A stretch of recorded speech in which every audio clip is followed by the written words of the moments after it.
Right, let's go. Oh, hello, everyone. Welcome to the What? Heroes World Quarantine podcast.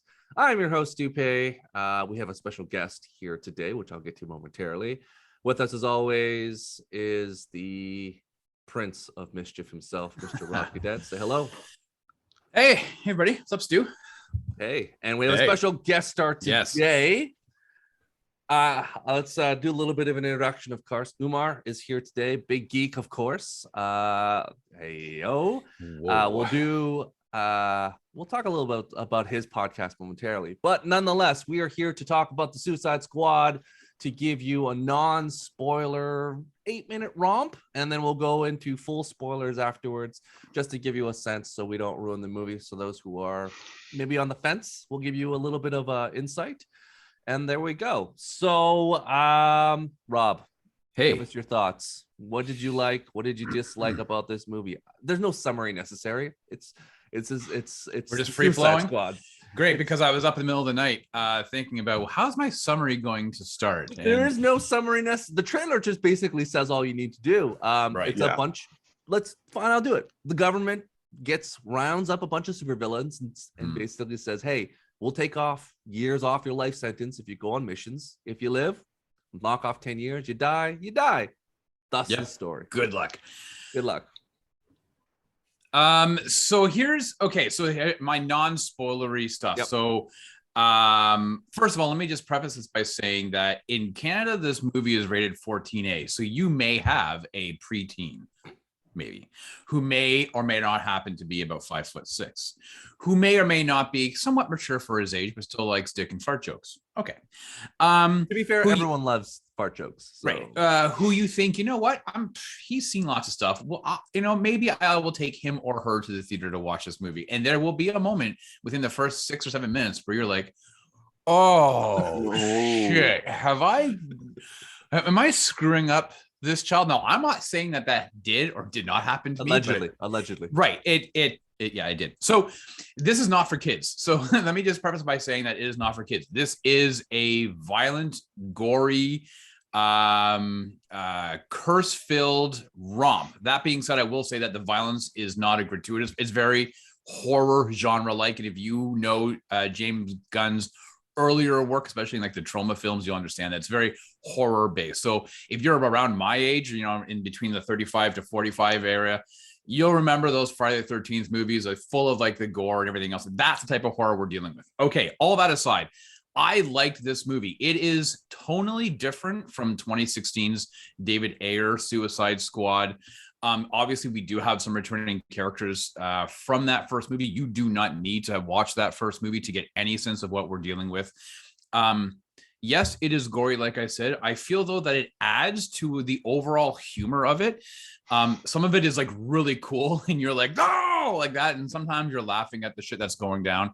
I found that this portrayal of Harley Quinn is probably Margot Robbie's most toned down version of Harley Quinn. I don't like in the first Suicide Squad movie, I felt like she was doing a lot of an interpretation of the Batman the Animated Series Harley, and then in her own movie she was kind of did the same thing. This is very subdued. She doesn't have that inflection in her voice like she does in those other movies. I quite enjoyed her performance. There are some standout performances that we'll get to later on. But this is fun. This is a fun movie.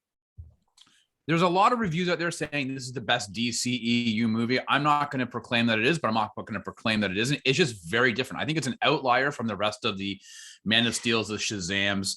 So it's not your typical comic book movie. It's just a fun, action-filled movie that's really kind of out there. It's a little bit to the left of sanity, and I think that's okay. I think it's fun and it's a blast, and I think you should totally go see it. Wow, that's quite a summary. All right. Well, you said no summaries, so I did no summary. All right, Umar, you're batting cleanup. What do you got for us? I will say I will echo a lot of what Rob had to say. I very much enjoyed the film myself. I found it to be entertaining from beginning to end. I was a little, I haven't had to worry about a rating system for quite some time. So like for me, I went in expecting it to be of the rating of the previous film, and instead got a like a Deadpool level. And I found this movie. If I was going to make an analogy, I would say that this film is the beautiful, perfect love child from Deadpool and Guardians of the Galaxy, the first one. Actually, the first one of each. And I found that it really worked, and I appreciated the fact that, like, for me, this felt like James Gunn after his dejection from Marvel, and DC very much took the opportunity. They're like, we have been made fun of for years. You have complete free reign to do whatever the hell you want in this film. And you can tell that James Gunn was like, okay. And this felt an untethered Gunn, and I loved it. I loved seeing an artist being able to do complete opposite of what he's done before, especially in comparison to the Air film. Or can we even call it an Air film? Because didn't he get he was like removed halfway through, and like someone else It's still his. It's still his movie. All right, I feel bad. I paid feel for it. bad. Yeah. So I found this movie to be like the acting all across the board. I enjoyed. I found that there was a little bit of just a very, very, very tiny need to watch Birds of Prey in order to understand what a particular scene with Harley.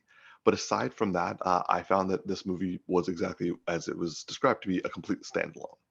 I found, yeah, so like I would say that, like, for me, this was the most most enjoyable DCEU film for me. I would say, technically speaking, from my perspective, I would also say it was the best DCEU for me. But at the same time, like I do take Rob's point. Like it's almost weird to compare it to other DCEU films because they're all trying to connect to something else. This one was like, not anymore. They've been pivoting since the Joker, but I think you have to look through it different lens. But I'll do a follow-up question afterwards. But let's, given your thoughts, Umar, what do you give this out of 10 if you have to give this a ranking, a rating? So okay, this one I've been trying to put it, and for me, I would say out of enjoyment, it's an 8.5 out of 10. The caveat is, I saw this in the theater, and it's the first theater experience I've had since March 2020, and also it was a D-Box like experience. So I'm fairly certain there's some like extra thing that has nothing to do with the film. I think John felt the exact same way with Fast 9. He was like, I went to Fast 9 in the theater, and it's just the wave of nostalgia and just maybe lack of other movies in the distractions. Theater. Like it's honestly, there's not much to compare to because there aren't other movies. Everyone's kind of waiting for each other. Typically, at the peak of 2019, we would have like week after week of like big blockbuster, and all of a sudden you're like, you could compare it to a lot of things. Now, I think it literally stands alone. I think the quote is, "Hunger's the best spice." And so you're really hungry, and this just tastes awesome. But and you're adding to the experience of being in that theater without distractions around you. You're not riding your couch that you've been riding for the past 20 months. You're it's dark. Your feet are up if you have one of those chairs there. You're eating you have the smell of it. Like everything is like, it just enhances that overall experience of being in a theater. So that does sometimes, I think, especially for now, movies are coming out, will maybe give a bit of an increase to those who decide to see it in the theater as opposed to at home. I don't know. And also, you're seeing the film the way it was meant to. Like every movie we've seen for almost the last year and a half, we've been like either scrunched into a laptop, or we're trying to get our TVs to stream laptop. Scrooge McDuck, cell phone. Slow down, buddy. This is look at you and all your monies. Oh my god, your 15-inch laptop. I have a laptop. Whoa. Oh, I was looking on my Samsung device here. I apologize for my clear snobbery. Humble Oh brag. goodness, I'm using Whoa. my PSP. Yeah, they used to play movies on that one for you kids back home. Rob, what are you giving Yeah. this thing out of 10? I've had a difficult time kind of coming up with a rating for this one because there are some things I didn't like, but I think overall I'm going to have to agree with Omar. I'm going to go with an 8.5, and that's not. I think that's just the perfect hit for this movie. You know, there's some things that are kind of a bit wonky, but yeah, I think an 8.5 is a solid rating for this movie. I'm happy with it. So you both touched upon the goriness, the action, and things of this movie. We of all are comic book fans. You're naming yourself Big Geek. Rob, the comics behind you. This is typically in our wheelhouse. Could you bring a non-superhero, like someone who's a normie, to this film and have them have an enjoyable experience? Because we are pulling things out that maybe not everyone is pulling out or enjoying certain Easter eggs in the film. Amazing. So could you bring someone who has no idea? Rob, could you bring your wife to this? No, no plans, but that's my barometer of what a normie is. I mean, that being said, I think she's outside of the realm of normie because she still won't watch Ted Lasso. This is not for her. I remember when my son and I went and saw Black Panther in the theater, and then we went back and we brought her with us, and she loved it. My wife is a Batman fan, so she has seen the Batman movies. Yep. I had the opportunity to see a bunch of other Marvel pre-MCU movies during premieres way back in the day, and I would bring her, and she'd be like, This is not a movie for a normal person to see. I think there's a lot of shit that happens in this movie, especially towards that last half where they're just like, the last, like that last act where she would be like, what the hell, what is this, like, what are we doing, what's going on, like, so I think that it doesn't adhere well to people who aren't familiar or who can't just kind of completely suspend what you're seeing. It's out there, right? We've seen it in the trailers, so I'm not going to spoil it. We know that Starro makes an appearance. I think that would be the tipping point for any rational non-comic book in person. London. That's all you need to know. To be like, you know what? In London, yes. This is ridiculous. I don't know what the hell's happening. I'm out. So yeah, no. Umar, how about you? I would argue yes, but like it would be a very this is less about needing to bring a you can't put the superhero gap. It's a normal person. It's like But the thing is, like, normal people have also different tastes in genre. This, I would say, has this film is both an action film and also like a slight horror film. Yeah, but like, I would say not even horror film, monster film.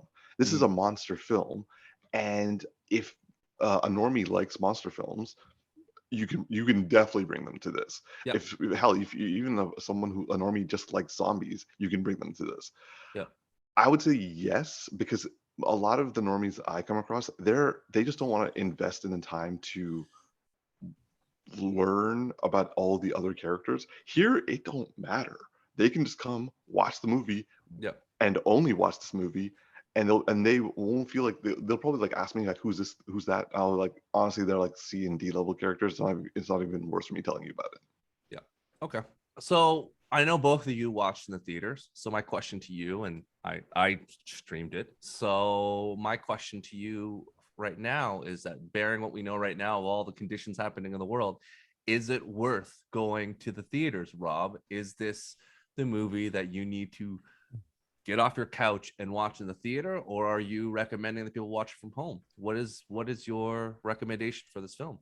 These questions, when you always ask us during these type of shows, are very difficult because it's never a binary issue, because everybody has to gauge their own level of risk for what they are comfortable with. That being said, what I liked seeing it in the theater. Can you watch us at home and have a good experience? Yes, of course. I wouldn't recommend watching it on your laptop screen or your phone. If you have a decent sized television, you could totally watch it through there. A lot of this portions of this movie were filmed in IMAX, so there is an IMAX print out there if you so choose to go that route. All I would say is this: if you are uneasy about going to theaters right now, my hint is this: is you can reserve your seats online, because we mentioned that there are not a lot of other selections of movies. They're going to be, your multiplex will 90% will be of this movie. pick the theater, the screen that's the short, like the smaller. They're only allowed a capacity of like half or 46%. Pick the outside seats, and you will find that you will have a lot of room around you, as opposed to like the bigger, 800, seat theater. So all that to say is, if you're comfortable with what's happening now in your area and in your territory, if you're masking up and you're feeling good, yes, go see it in the theater. I think you owe it to yourself. If you're going to have a theater experience, this is a movie this summer to go definitely see. I would watch this in the theater for sure. But if you don't have that option, you're not comfortable, definitely watch it at home if you can. That's another problem we have in Canada. Same question, Umar.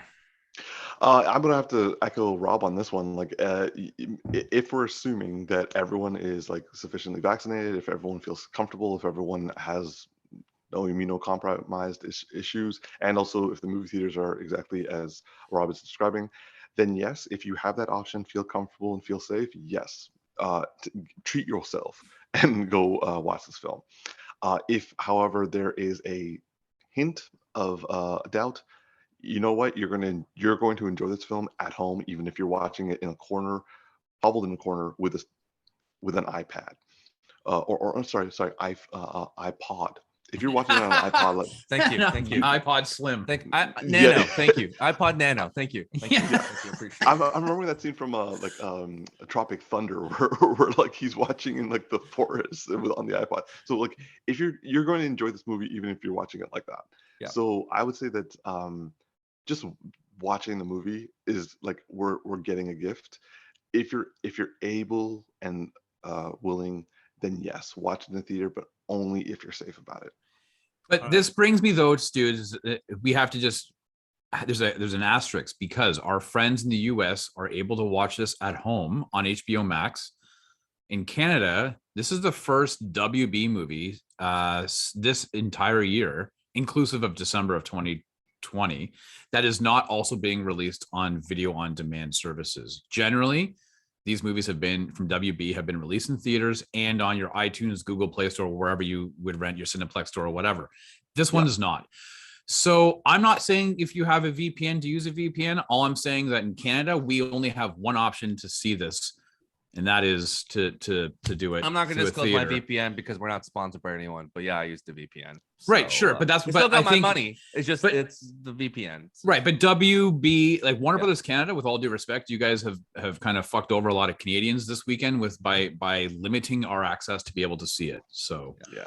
It is what it is. All right, we're gonna spoilers momentarily, but let's do some plugs in case people want to drop off and come back later.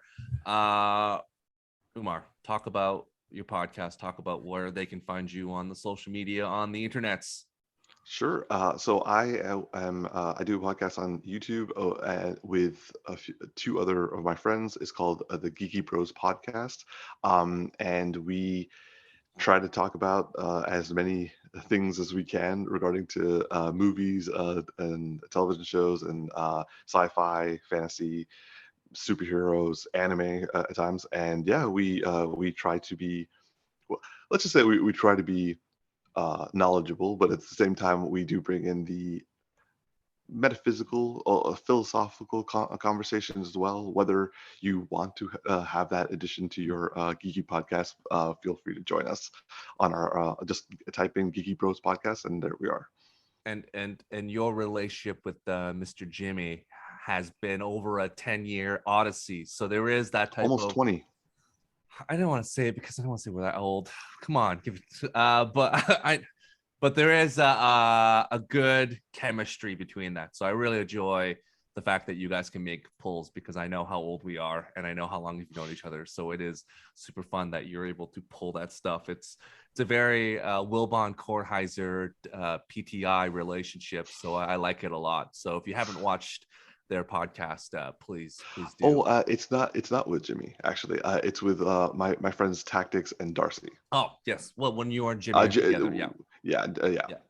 I think Jimmy has his own podcast, actually. Yeah, Jimmy has his own podcast, but Jimmy's not here, so listen to Jimmy's podcast too. Nonetheless, Rob, where can they find you?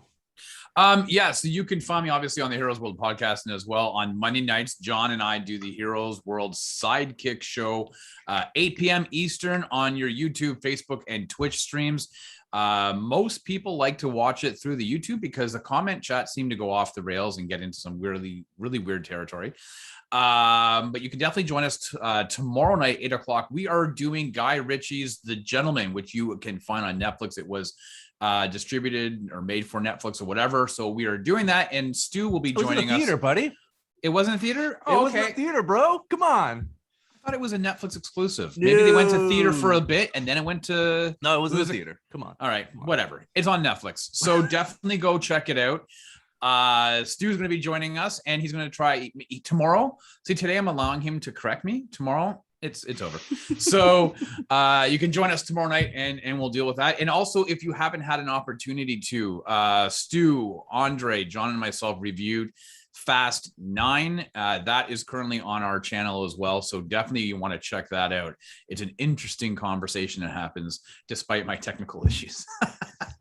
We've been having a lot of those recently. So yeah, we're being plagued. Actually, you know what I found out? Every time Andre and I disagree about something and I'm about to cut him, all of a sudden my feed goes. Like, I don't know if Andre is doing something behind the scenes, but yeah, it happens this is the third time now it's happened, and all of a sudden my feed goes down. So just for reference, Rob, The Gentleman, budget of 22 million, made a global box office gross of 115 million. So yeah, it definitely came on the movie theaters. I saw it on Netflix. Yeah, well, we've been burned by Guy Ritchie a few times, so I don't blame you for not doing that. So anyways, nonetheless, before we go to spoilers, one last thing. Of course, if you're listening and watching this, of course, it's in tandem, of course, with the Heroes Worlds store located in Markham, Ontario. Please go by to the physical location, see John and Andre, purchase something big or small. Go to Felix Norton, as Andre says, go to No Frills, Pizza, whatever in the plaza. Do your errands there, and while you're there, pick up a small comic book or something else along the way. So please do that. And of course, you can find the podcast on Stitcher and iTunes and all the yada yada yada. Also, you can find this on YouTube and on Twitch, and as well, comment, subscribe, comment notification below, let us know bell if we're wrong. So please do. Yep. So thanks again. So we're gonna go to full spoilers now. So if you have not seen the film, pause it, come back to us. Don't worry, we're gonna be here for infinity and beyond because we're not going anywhere. All right, we're gonna talk about full spoilers. So Umar, I'm gonna go to you now. Give us your thoughts. Give us your what did you like, what you didn't like, spoiler wise. What's your thoughts? To be honest, I would say that the only thing that stood out to me that I didn't like, and it is such a small thing, is that, and this, again, I'm going to probably show my age and a little bit of my snobbery. I felt it was just a little too long. I felt the length of this film, which was a surprise to me because I was actually enjoying it, but like, I was just like, we got a little bit more time to go. And I think that just more has to do with the fact that I haven't sat in the theater, and like I have had interrupted films for a better part of 2 years. So I guess my ability to sit down and not have it or have something distract me and have to go do something. You can just say take a piss. That's what it is. At home, you're drinking your Coke and you're like, I gotta pause, I gotta take a piss. I mean, you can't just tell the movie theater just to pause the movie for you, guys. Hey, projectionist! Stop! Pause!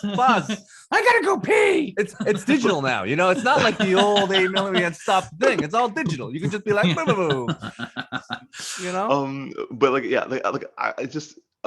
Aside from the bathroom, like there have been so many other distractions, especially like when you just unexpectedly have to like do something for work, and you're like, pause, I'll come back to you later. Anyway, so that was just one thing I felt a little jarring for me.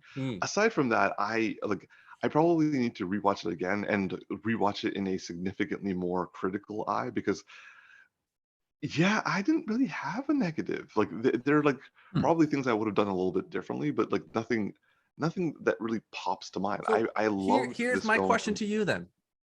Peacemaker, John Cena. I gotta know, because you're not the red herring is that he is probably the most polarizing character in this movie. He is the highest extremes from both sides, like most likable and most despicable. The character that if you didn't know, we all know because we're big nerds that he has a TV show. If you didn't know he had a TV show coming, would you have guessed that that's the guy that's going to get a TV show? Because really, walking away in that movie theater, I'm like, do you want to see more of this person? I guess John Cena's awesome, but is Peacemaker the person that you want to see a TV show about? That's my question to you. My answer would be yes, only because okay, so if we're leaving out my inherent love, or I should say my growing love for John Cena, I will say yes in the fact that I am actually interested to see how they would take his character. I feel after the first couple of episodes of the series, I will probably know how, and I'm not a fan of it, then I'm gonna peace out and not I'm not gonna CW this for me. But I would if they by some miracle go in a good direction, yes, I would want to see John Cena continue Peacemaker, and I loved him in this film from beginning to end. I love the fact that he was a foil. I love that he was just comic relief, and I love that he has the range to go from all of that to then being a legitimate threat that I believed was a legitimate threat. I very much enjoyed him. Okay, Rob, some question to you. I hated this movie. No, that's not the question. I'm talking about Peacemaker. It's an interesting question because I liked John Cena in this movie. The problem I had with his character, though, and I understand that from a critical lens, you're saying, oh, well, there would be progression. If I'm going to quote Andre from Fast 9 review, it's progression, bro. But he was, as Umar said, he was funny. Like, he played into that role and brought a lot of comic relief and tongue-in-cheekness to that movie. And then he stopped being kind of funny. And I felt that he wasn't as gravitating on the screen as definitely two other characters were, being Ratcatcher 2 and Polka Dot Man. Like, I would rather see Polka Dot Man have his own show because David Dastmalchian did a fantastic job in that role. Excuse me. So I have read that James Gunn says the Peacemaker series is a lot more toned down. Okay, sorry, he used the word quieter. So I am interested to see how that goes. I think, and again, I'm going to reference the Fast 9 review again. I had said that I wasn't a fan of John Cena in that movie at all. I think John Cena, his strengths are in his comedic tone, his comedic delivery, his playing it so serious. He's coming across as the bumbling kind of the fool. He did that in this movie. And then he got really serious at the end, as Umar was saying, and became kind of like that foil in the last like 10 minutes or so. And he's not believable to me as an inherent bad guy. So we talked about before watching wrestling. Like, they've tried a dozen times to make him a heel. Everyone just it's John Cena. We love him. It's just he's just this and the pumps, and you're like, yeah, it's John Cena. It's like, it's really I would hard, really, I think for him, if he was to be the bad guy in the Peacemaker TV series, I don't think he's going to be the bad guy. He's going to be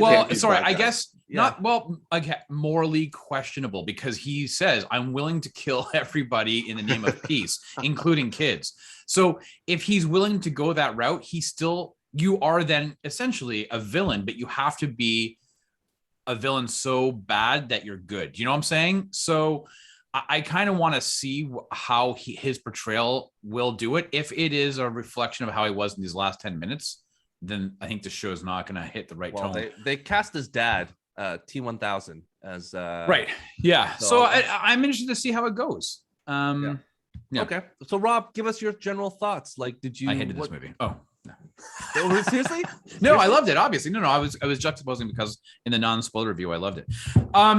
So I'm gonna listen. I really enjoy this movie. I think if people, and I probably should have said this earlier, if people are going in thinking that this is going to be James Gunn's DC version of Guardians, they're gonna be really upset, because this is nowhere close to the Guardians.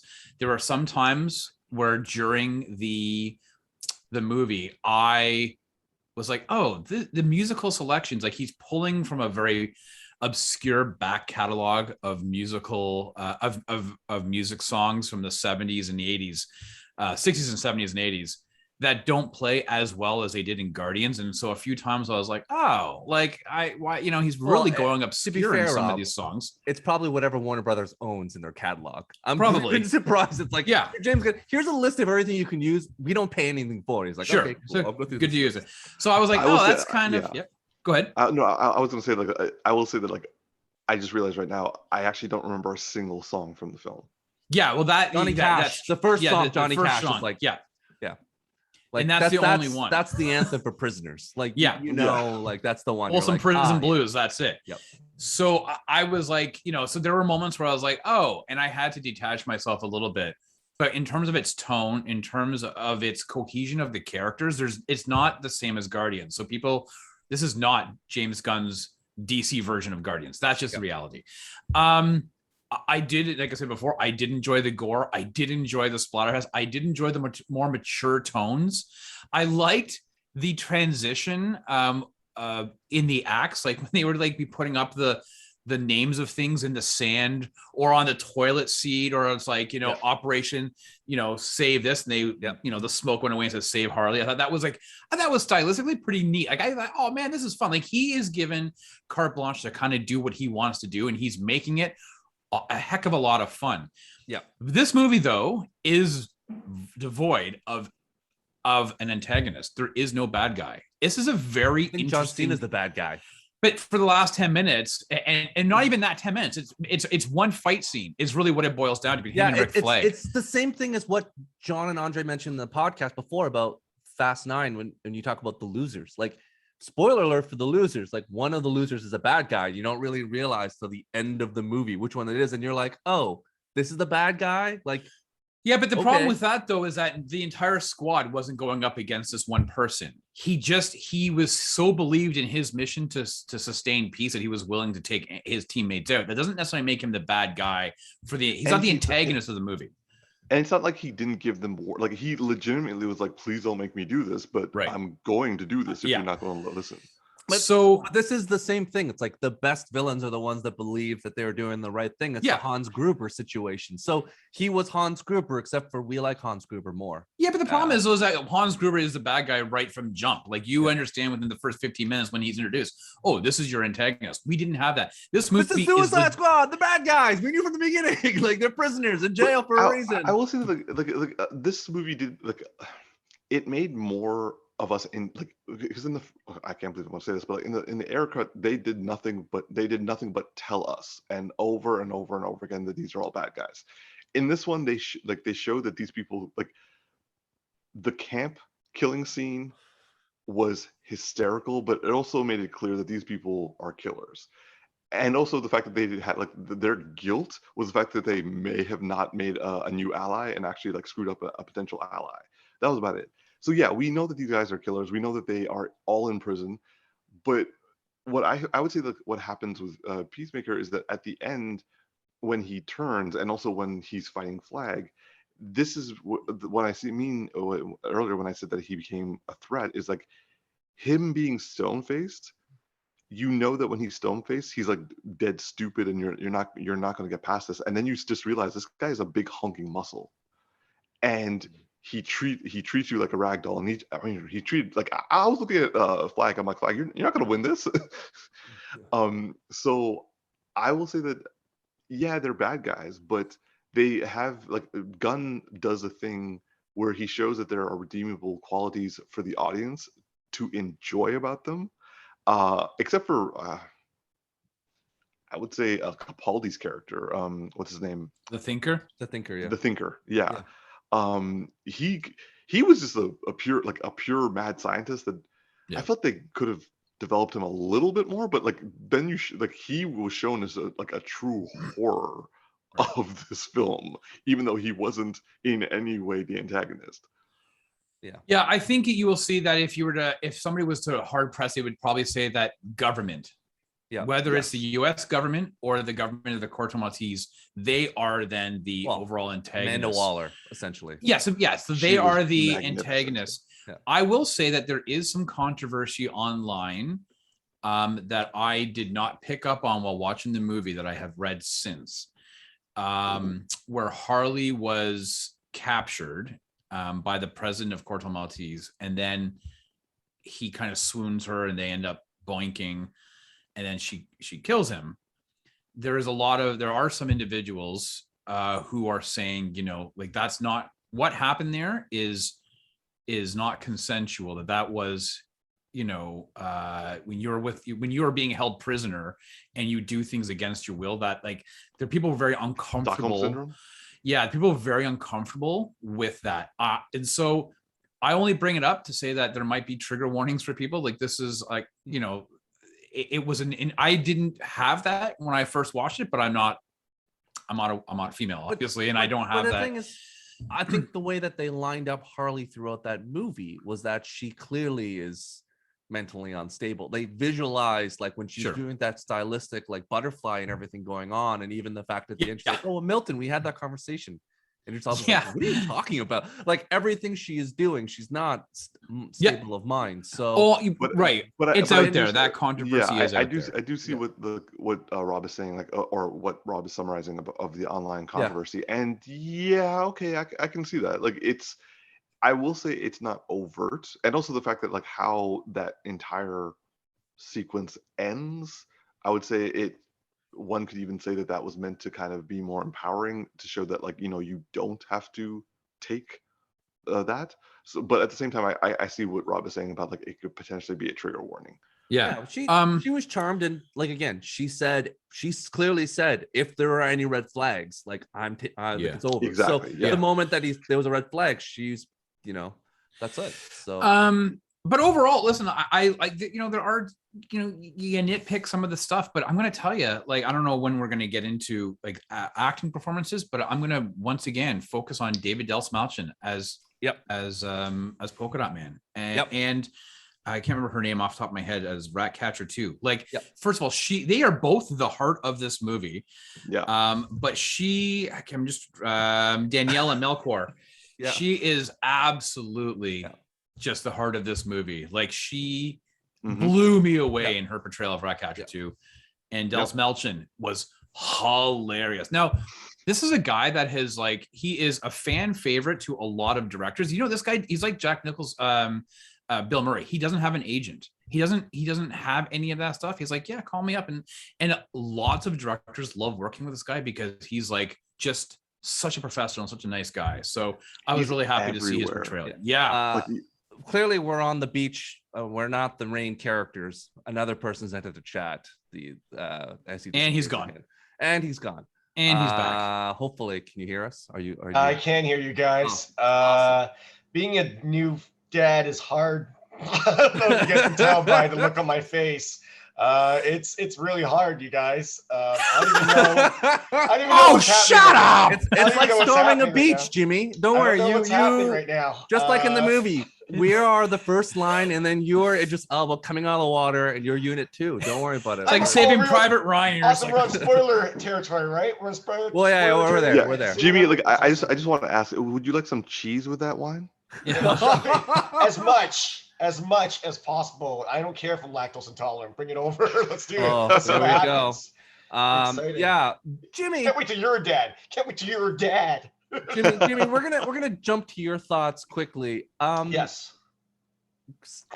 Did you like this movie? Those are my thoughts. Did you like this movie? Did I like this movie? I did. It's funny. John said that you would send me the easy questions, and that is an easy question. I did enjoy this movie. How would you rate it out of 10, Jimmy? Oh gosh, I really liked it, so I'll give it like a 9 out of 10, just because of how unique it is. It's like the most punk superhero movie I've ever seen. Really enjoyed it, especially how it first started off with, like, words are coming to my head. Michael Rooker? No. Like, I was gonna say the prison scene or the beach. I was just gonna say that, like, how in the beginning this guy knows what I'm talking about.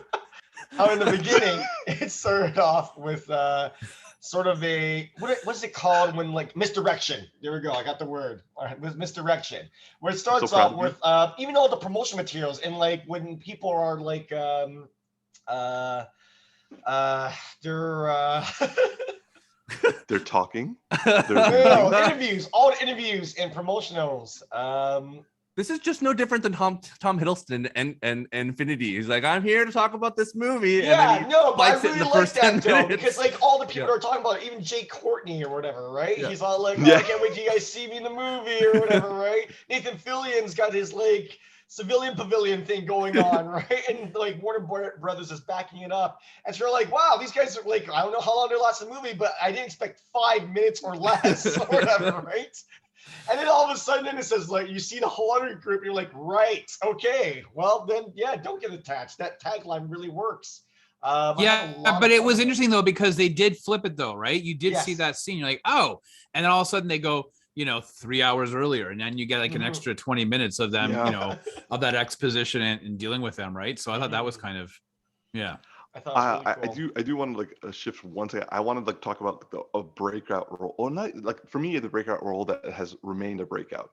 Viola Davis as Amanda Waller. Amazing. She did nothing in this movie. No, I I don't get care it. what. Yo, her she acting is was so Waller. She is a gem. hardcore. She is a gift to us, but she was there for like 25 minutes. She probably walked in, it's like, do your scenes, and she was out the door. Like, this is the same thing that happened with Paul Giamatti, and the same thing happened with Charlize Theron in Fast 9. She didn't do anything. I didn't get She to kind see of showed Fast up. 9, It's like, you're out. Paul Giamatti. Wait, you're talking about in Gunpowder let me Milkshake. Gunpowder Milkshake. Oh, sorry. I was immediately thinking of like Amazing Spider-Man 2. I'm like, who cares? Rhino? Who cares?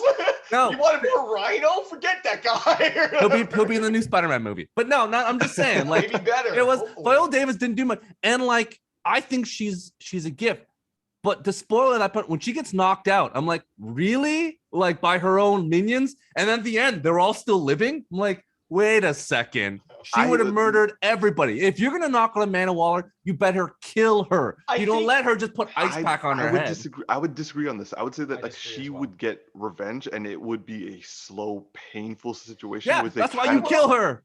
Here's the thing. Well, here's the thing. I believe Amanda Waller was given enough scenes and moments throughout the movie prior to all of the insurrection happening, where you can tell that she does what will give her 110% success rate. Even if it's only 99%, she's like, not good enough, or like that, fudge the whole village. I might let swear here. Yeah. Whatever. Forget the whole like little island or like that. Forget them or whatever, right? She'll take the 110%, where they just leave and let them go about, figuring it out themselves. But of course, she wouldn't mind if they succeeded, and when they succeed, it's like fine or whatever, right? But I'm sure she's going to put in protocols where these people, like, they did the right thing technically, and she wants people to live or whatever. Otherwise, she wouldn't be. The whole point of Task Force X is to save the world, is a thing, right? So she wants to do good. Save the She just world has in no the problem. Americans' perspective. That's the Sure. Yes. It's not save the world altruistically of the UN. Absolutely. It's to Absolutely. save their perspective, which is why With that said, Peacemaker works. I do feel like the Starro would have been a America problem sooner or later if it had been left to fester, I suppose. Well, yeah. All right, Rob, I want to ask you, what was the best part of the movie? Yeah, so I'm actually going to go with one specific scene that I was killing myself laughing at. When Team B, led by Idris Elba's Bloodsport and all that, they have to try to rescue Rick Flag. And they're going through the jungle, and and they're it's very reminiscent of Rambo Part 2. Right. Yeah. Like it's those 80s, it's Missing in Action Part 2, it's Rambo Part 2. It's any of those 80s action movies where, your protagonist is dropped into the jungles of Vietnam to rescue their POWs. And they're taking out all of these guards and all of these, and they're doing it. And first of all, it's funny. It's like the way that they're doing things. It's action packed.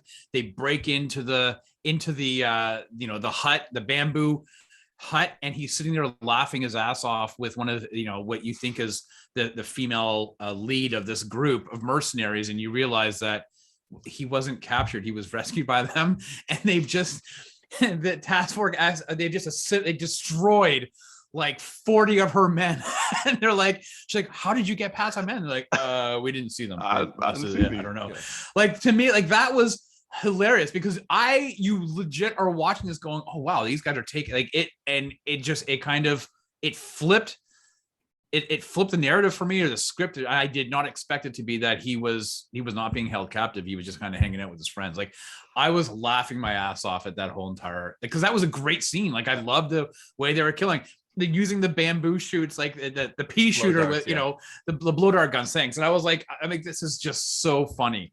And then seeing but that, also, just jumping off that, Rob, because like while watching it, like halfway through the scene, I started to notice that I was like, I mean, these guys aren't really that armed. Like, they don't have guns just hanging around. They're drinking coffee. Yeah, I was like, the woman just doing laundry. It's like the woman doing laundry. I'm like, oh, they just killed the woman doing laundry. I was like, oh, they're just killing men. Like, it's essentially, there are subtle hints throughout the thing. First, a couple guys, and by the end, the woman's like doing laundry. You're like, oh no, this can't be right.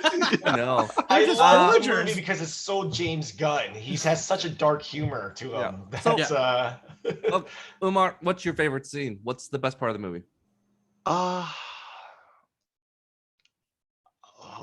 I'm gonna have to say my favorite. I actually really enjoyed the confrontation scene with Flag and John Cena. Because like that's when the film kind of, because like at that point you've seen, actually no, wait, you know what, I'll say it's the moment where they go down and they see what Thinker has been doing. That scene was expertly shown, and like you're not only able to see the horror, your mind actually fills in the blanks of what is not being seen, and it was done. That I would say is like when the film kind of does a very strong tonal shift. Like literally just before that moment happens, we see like King Shark like playing with the fishies. And by the way, I gotta say, I didn't think I was going to, but I actually really enjoyed Shark with Sylvester Stallone's voice. But leaving that aside, I think that scene really solidified the film for me, because that's when things became a little believable. I would say the only thing that didn't become believable for me. Wait, we'll hold that off. We'll hold up. Well, this is the next one. We'll hold off. Jimmy, favorite part of the movie? Oh gosh, just my favorite part of the movie. There's so many favorite parts, but I'm going to go with the fact that you get to see Starro just like all in his glory. Like if you look at let's look at how scared studios were to embrace comics once upon a time. Galactus was a cloud, they were like, oh no, that's too hokey. A cloud, a giant cosmic cloud. That's believable. With lightning. No one will think that's weird. With lightning. Right? Lightning. We cannot forget the lightning. Sure. A big giant guy in a purple helmet is what they were afraid of. But now you got a giant starfish that can control minds, a cosmic starfish just staying there right in front of you. That makes me want to go see this again in IMAX now. That to me, it tells me that we've broken a threshold now where studios are like, go, dude, it'll work itself out. Here's a follow-up question, Jimmy. Originally, the rumors were the script was it was going to be Supergirl. Do you think Supergirl would have been much more interesting, or Starro? No, because they laid out the. Sir, I've seen Supergirl. It's like they laid out the fact that starfish. They laid out the fact that before Bloodsport was like, oh, he tried to kill Superman. It was like it was kind of laid out in the script where he almost took out Superman, and then if it was Supergirl, it kind of aligns. The funny thing too is actually I heard that Idris he didn't know who his character was for a good while actually, because they were just playing between like will it be Will Smith's character, will it not be Will Smith's character, and here we are. It's so interesting how movies work like that. But yeah, no, I would Starro. Yeah, and then the Scott Pilgrim like Starro versus the Conqueror. Yeah, I know that was so crazy to see too. Like, wow, we made it, guys. It's a lot of, to Rob's point, the direction and the execution of the film was top class, and all the segues and stuff. It was very comic booky, where the panels you could see it looking very like that. Yes. Even Starro the Conqueror versus, and you could see it, and you're like, When I saw those, I nudged Umar. I'm like, how great is this? I know. So we're going the highs. Rob, go me the lows. What's the worst part of this movie? What's the part where you're like, oh? The bar scene where they're all hanging out waiting for the thinker to show up, and they start drinking. And at the beginning I was like, all right, fine. But then it got into like this montage of them dancing, and we talked about this in the Fast 9 review. People just randomly dancing at play. Like, yes, okay, you're in a bar, but I was just I get kind of tired of seeing the same people just doing the background dancing. I just didn't really, I felt that kind of was a bit of a drag. Like, nothing was really happening. They were just literally just hanging out, waiting for this guy to eventually. Where's the nudity going to fit if not for that place? That's where the nudity is. Whatever. So for me, like yeah, you did get to see Mantis, but this movie had its foot down the pedal to the metal, and it was revving on everything. This was an unrestricted James Gunn, and everything we've loved about it is what he was able to do, whatever he wanted, that he was so not able to do with any of the Marvel movies, even though, right? Like, he's very contained for Marvel. He was like, screw this. I'm going to put everything, because I love all this stuff and I'm going to have fun. This was the one scene though, that seemed to be like, well, it doesn't really seem to fit with your choices throughout the entire movie. Cantina, and that's realistic. I felt like it fit in the way that it's more, he was going for a grindhouse aesthetic, and there's a Quentin Tarantino-esque sort of thing, or whatever like that, where they do have moments like that. But that's just me. I will say that, like, it is consistent with Gunn, because in Guardians of the Galaxy, like the Guardians bonded or got into like emotional level at a bar. So like, yeah, they're playing the games and stuff. And then the Ravagers did go to a space something as well with robots. Yeah. No, but I just found this one scene to be, for whatever reason, it felt off. The only other one I would have picked would have been Harley, like the montage of her and the president like falling in love. I was like, it just felt really long. But I would go with the bar scene for myself. All right. Who am I? Umar, worst part. I'm going to have to agree with Rob on this one. The bar scene was the one that, for me, I was just like, okay, but like it wasn't a bad scene, because like for me, I'm kind of like what Rob was saying. Like, this movie was like a rev up. This was like you hit the brakes because, like, you just needed to slow down to make a turn, and then you immediately afterwards you started revving up again. So it was like, it wasn't a bad scene. It just was a scene in the film that was the least enjoyable. Yeah. Okay. Jimmy? I would agree that it was like, obviously, there's so many great things happening in a movie that, yeah, it is a slow point.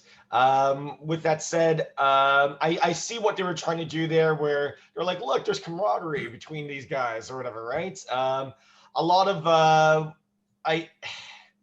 its greatest, what I really appreciate is also something that I don't know if it could be done so well. Like, let me give you an example. Just the Gunn wants everybody to feel for every character in there. And so even Starro at the end, he'll be like, I was happy, just, floating there in the stars or whatever, right?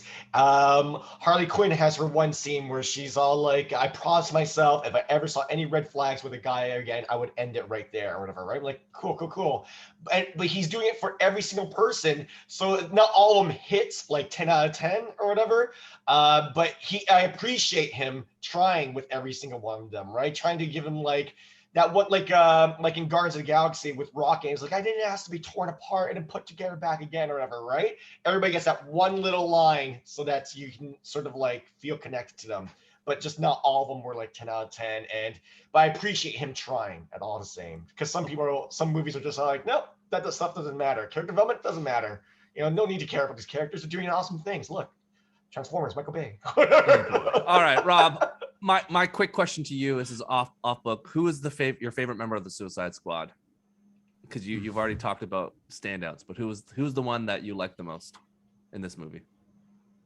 Well, I'm gonna have to, even though it's to me it's a tie, but if I have to pick one gun to head, I'm gonna go Polka Dot Man.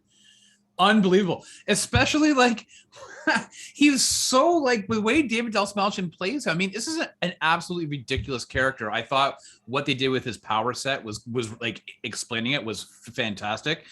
Yeah. But then to say that he's got like mommy issues.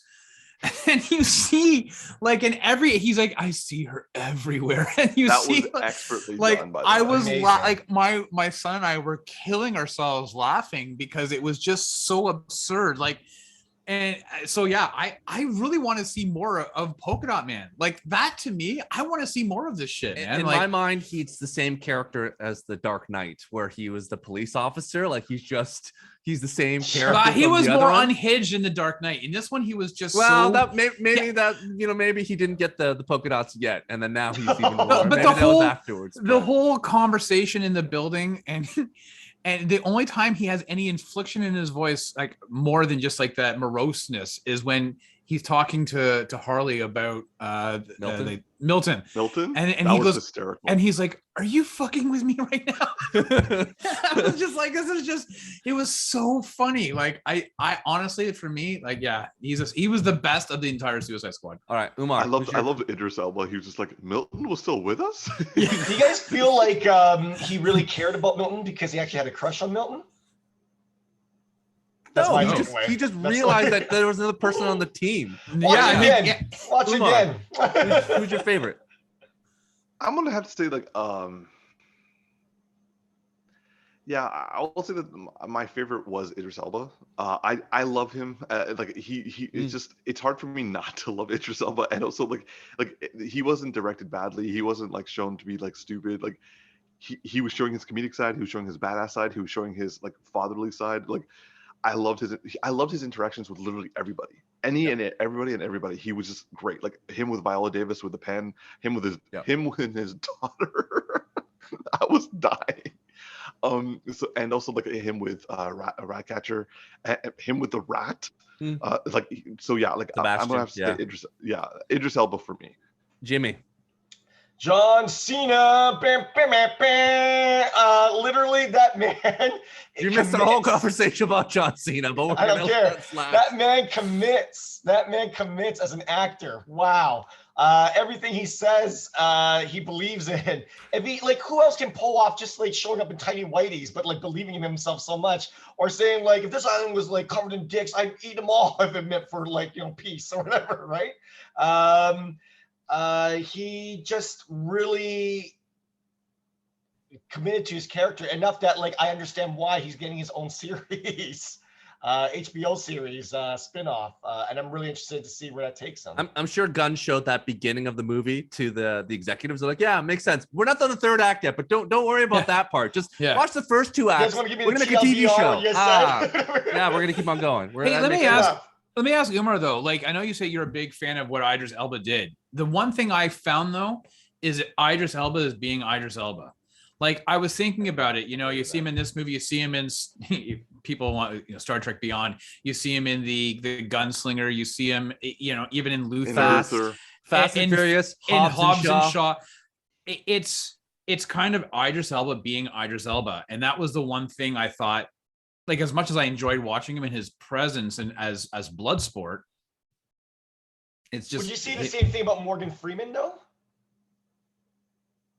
Except for in Shawshank, Shawshank, Driving Miss Daisy, I think were very different. His latter half of his career, from Wanted and even Evan Almighty or Lucy. God, and Lucy, he is then starts to become a little bit more. He's playing, he is Morgan Freeman. I just find there's a lot of like actors that I understand why. Like I agree with you where like it's just that, but at the same time, sometimes people really like that. Like I would say Bruce Willis plays Bruce Willis. Basically, you hire him to be like even Bruce Willis in G.I. Joe Retaliation or whatever. He was just Bruce Willis. There was also Nick Cage. Christ's sake. Whoa. Don't say Nick Cage in front of Stu. No, you do not besmirch Nicolas Cage on this podcast. Listen, sometimes you want. No. Have you watched Pig? Here you go. That is a performance of damn performance. I didn't get to watch Pig. I'm really interested in seeing Nicolas John Wick with Pig. Not allowed to. You win an Oscar, you're off the list because he does it all. He has done everything, and if you listen to the Nicolas Cage podcast we did, he has so much range that, to Rob's point, and I talked about before, Umar, I know you like Idris Elba, but I don't know if he's actually an action star because every time he's in the movie, no one cares. The movies don't make money every single time. We love it, but that's because I love him from The Wire, and that's his only other performance that's so different than this because it's The Wire. Stringer Bell, and then all of a sudden everything else is like, even Call Charlie or whatever, the Netflix show. It's basically, yes, Idris Elba being British and being very charming. Heimdall, he's just very stiff. But yeah, he's just the same person over and over. I would say with Heimdall, like that was less him and more the studios. Yeah. Because like it's just the script. He's even gone on record to say like they prevented him from first of all, they were very exacting, and second of all, they wouldn't let him like flush anything out. It was like, no, do this and do this. You're the gatekeeper. But that's all. Yeah. I will say though, I did prefer Idris Elba's Bloodsport over Will Smith's Deadshot from the first movie. I mean, see, the thing is with Will Smith, like if you're going to turn Will Smith into a amoral character, he doesn't have the he has spent so much time trying to be an endearing character. You can't have an endearing amoral character that like he can pull off. It's a very niche sort of technique to be able to do that. And he just goes with the funny, he goes with the endearing, and I don't know if I agree. Then he just shoots a gun.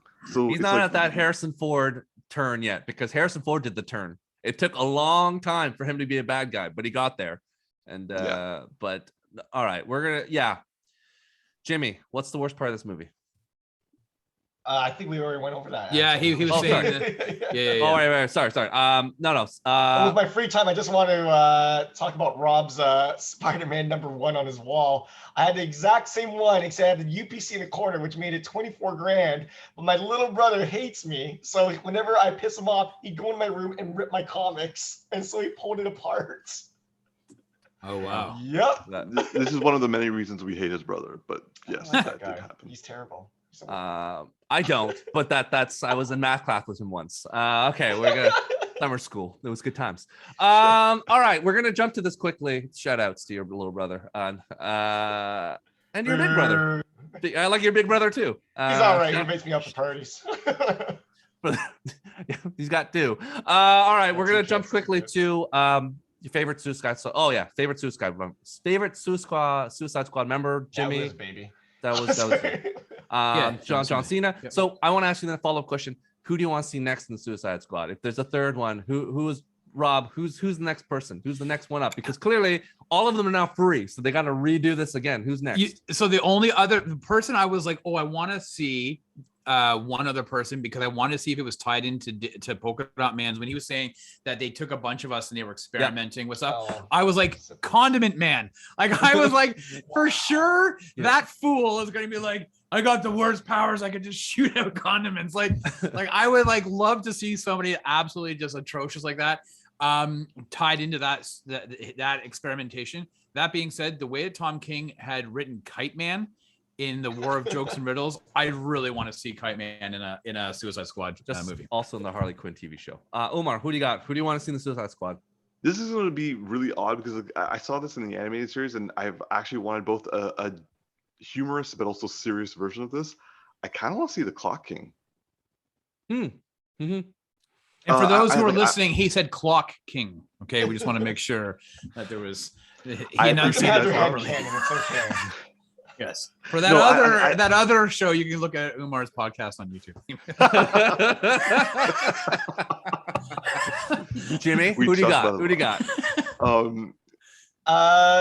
For me personally, I'd rather be surprised with look at the entire lineup from Suicide Squad. Just does anybody know the majority of these characters? Scrape at the bottom of the barrel that I have never even heard. I've never heard of TDK like that, where his arms just come off and float there or whatever.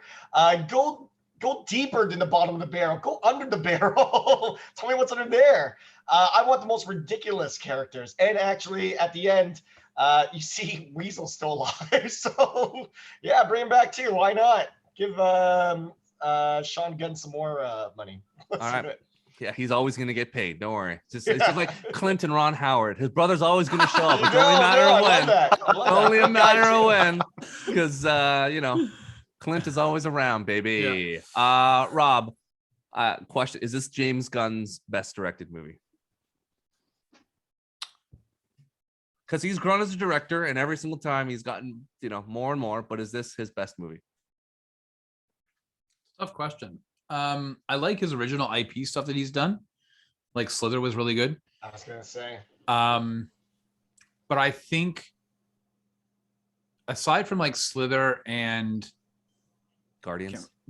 well, no, but see, Guardians, it's a gorgeous looking movie and it's well done. But now, in comparison to what he's done with this, like I said before, I feel like he was kind of put into a box, restricted in what he could. He had freedoms at Marvel, but I think he was able to, he ripped open, pushed the envelope with this DC. They said, how about her? Here's your blank check. We trust you. And Gunn, we trust.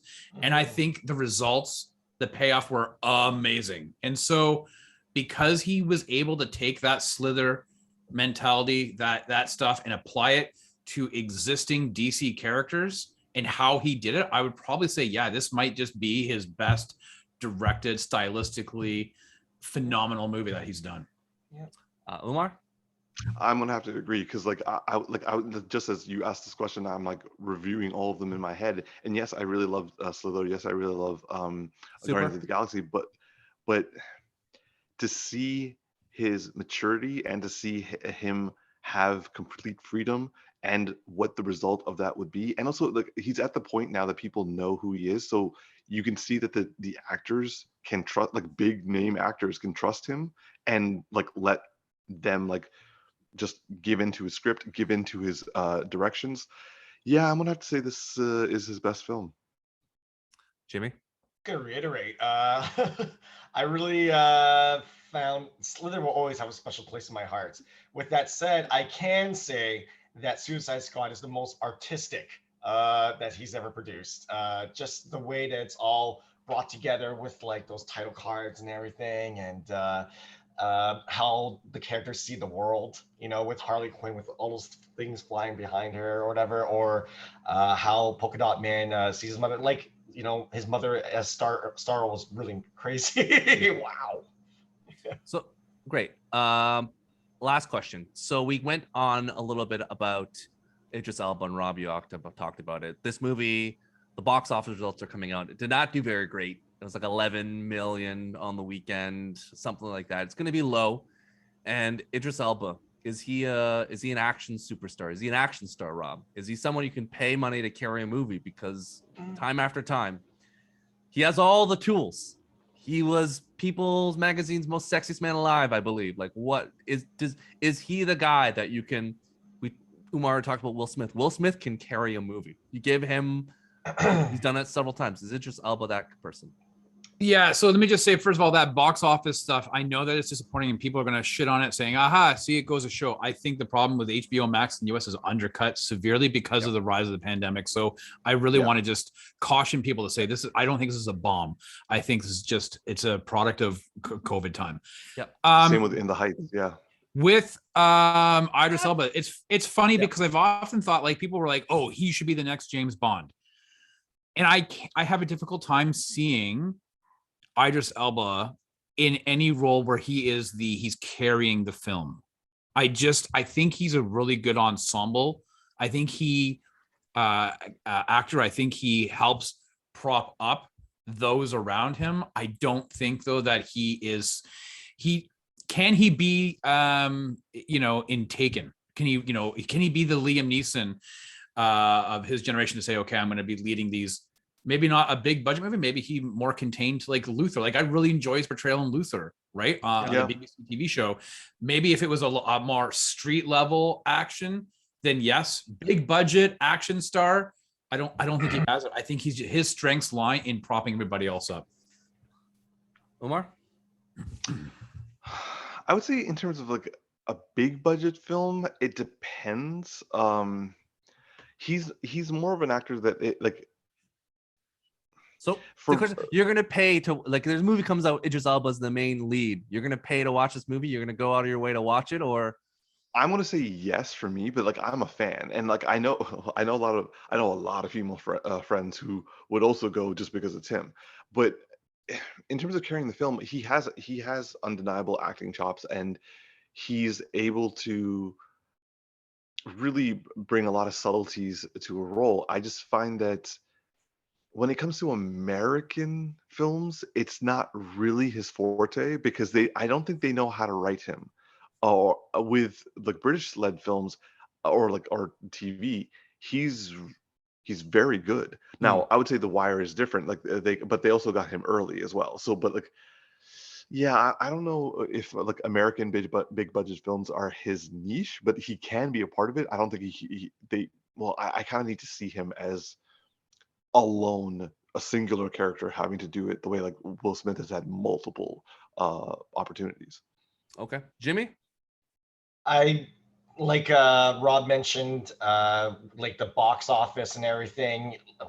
You've got HBO Max releasing at the same time. You've got like people still probably not feeling 100% comfortable going back into a theater. You've got the fact that I'm pretty sure it was rated R, right, guys? Whatever. In the US, not in Canada. Oh, really? Eh? Okay, well, rated R does make it harder for some audiences to see it as well. So there's a lot of factors. Unless you're that Deadpool. play into that. Sure, yeah. So if you're gonna gauge it, because Umar made a good point, it's Guardians / Deadpool combined. But if that's the case, Deadpool was almost $1 billion movie, so it's really hard. I would but say at a different time. At a different time. At a different time. But I would also say that like Deadpool, he's had comics around way before, and cartoons around before the movie as well, and video games before the movie as well, and Bloodsport, not so much is a thing, right? With Suicide Squad, it's made out of like the bottom of the barrel characters just thrown in together. So you don't know, hey, it is possible that these guys will die is a thing, right? It's no different than the Guardians, because no one knew the Guardians at all before. Except Guardians had like Marvel was the drawing force was a thing. It's like buy Marvel. I'm like, all right, we're already here or whatever. We'll show up. Absolutely. Yeah. And then you make it not rated R, and parents are always looking for places to take their kids, just to happen. I think, to your point, Jimmy, the trailer, if you think back to Guardians 1, it was a very high profile, like everyone knows that song, Hooked on a Feeling. It's like the trailer itself, it's like very inviting, actiony, there was jokes. And then you think the first time you saw the trailer for Suicide Squad, you're like, oh, this is interesting. Plus, also, there wasn't a Guardians of the Galaxy 1 where it was terrible. and people were all like, do we really want to give this another chance or whatever? Suicide Squad #1 was pretty darn bad, you guys. Enough that like that's I did mention to people, I would say, hey, I'm gonna go see Suicide Squad. I'm like, didn't the first one suck? I'm like, this is different. Don't think about that. Get out of your mind. To be fair, the trailer didn't make it look that bad.